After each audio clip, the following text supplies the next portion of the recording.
Hello, welcome to Nia's Perspectives. Thank you so much for tuning into my channel. Today we're going to talk about 8 reasons why your budget is failing. See you soon.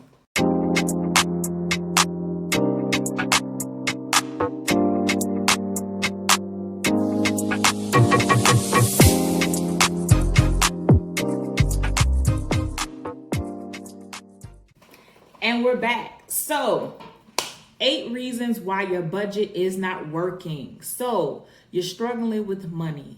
You're at the register, not sure if your card will be approved or not.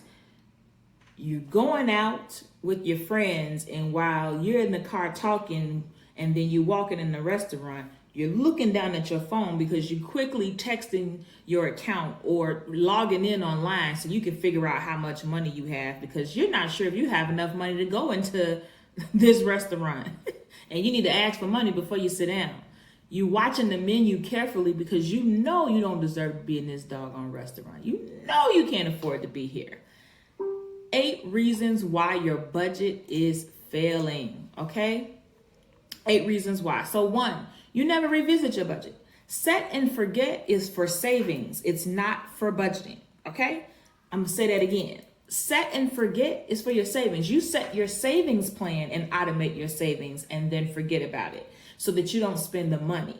But when it comes to your budget, you don't do that with your budget. You must revisit your budget. Make a budget every month. If you get paid bi-weekly, I don't see a problem with you making a budget every other week. Or when you make your budget for the month, make it for both of those paychecks. If your paycheck is the same, that's fine. But I bet all your bills are not the same. Your light bill is going to change every month depending on your usage. Your gas bill is going to change every month depending on your usage. A lot of things are not going to stay the same every month. So your budget should not stay the same every month. You're not consistent. That's number 2.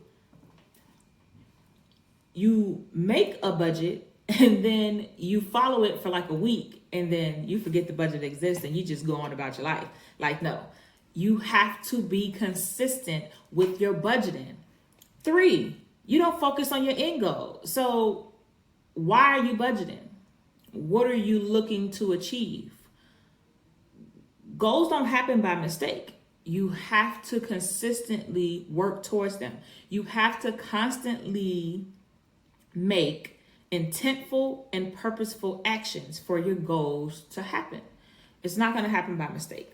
So, number 4, you don't leave any room for fun. And I feel like maybe I need to come out with another video that's dedicated specifically to this because it's a big myth about budgeting that because you budget, you can't have any money left, or just because you create a budget means that you can't have fun and you can't go out to the restaurant or you can't do this or you can't do that. You still can absolutely do all of those things. Just put it in your budget. That's it. Because when you don't leave any fun in your budget and you budget down to the last penny, you're technically setting yourself up for failure. So add your nails in there, add your hair, those new shoes you've been looking at that you want, your personal trainer, whatever it is that you are doing and that you want to do, look out, find out how much it costs and add it to your budget.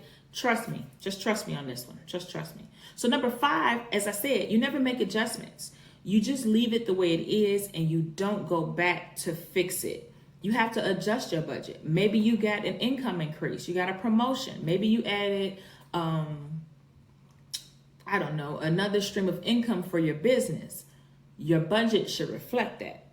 So I always preach that your budget should come from your main income.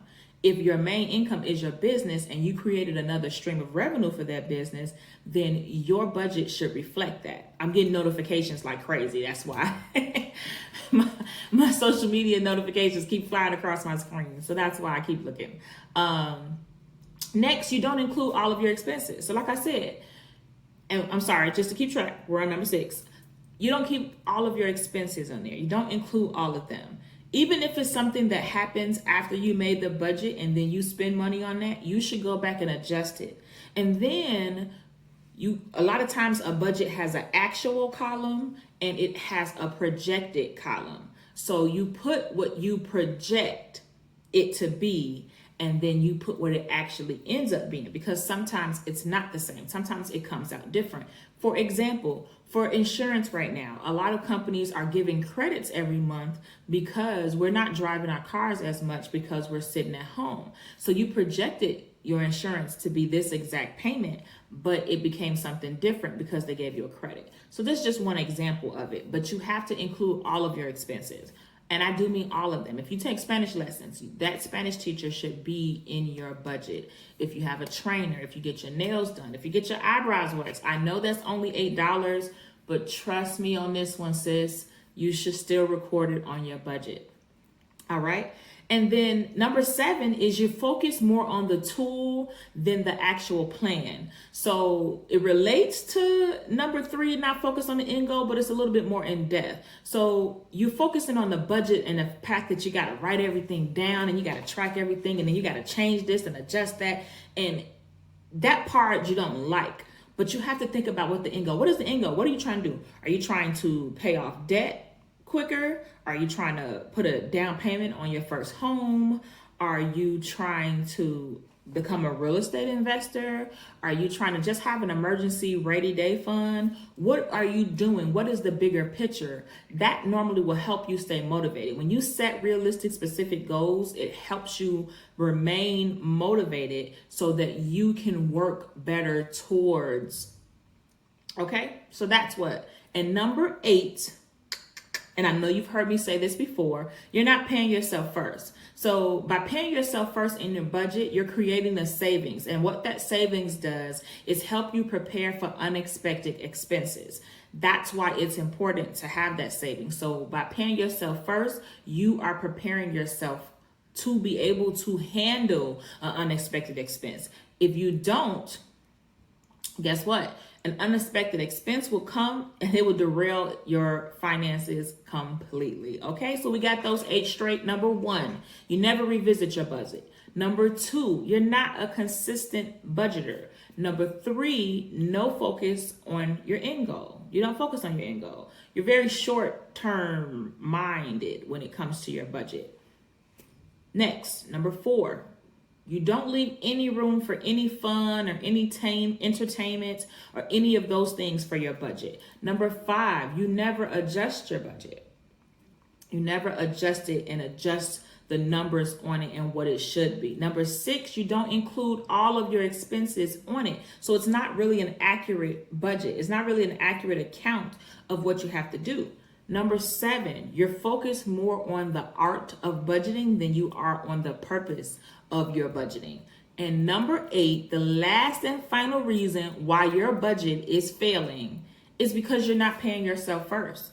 And by you not doing that, when anything comes up that's not planned in your budget, you're spending money that you don't have to spend.